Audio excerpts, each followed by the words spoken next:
Hello everyone, welcome to the channel Learn Math with the Shobita. Today I am discussing a question from KSET 2015.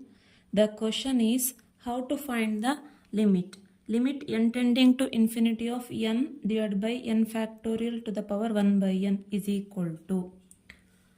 So given limit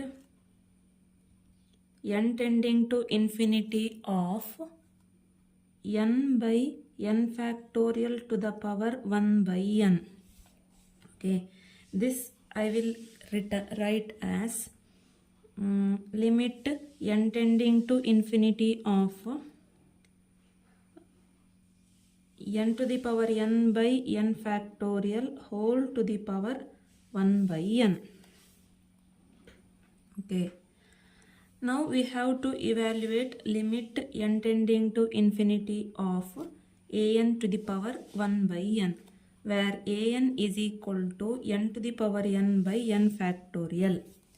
According to Cauchy's second theorem on limits, limit n tending to infinity of an to the power 1 by n is equal to limit n tending to infinity of an plus 1 by an.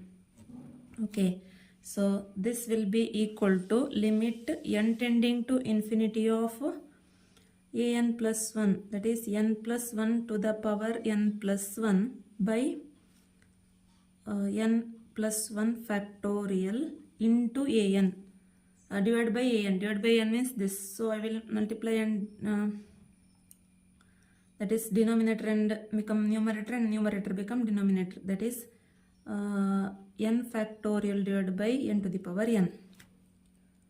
So this will be equal to limit n tending to infinity of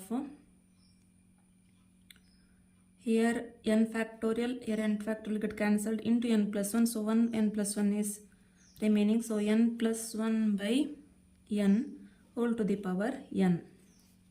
This is limit n tending to infinity of 1 plus 1 by n to the power n, which is equal to e. Okay, therefore this limit is equal to e. Option D is the correct one. Thank you friends. Please share and subscribe the channel.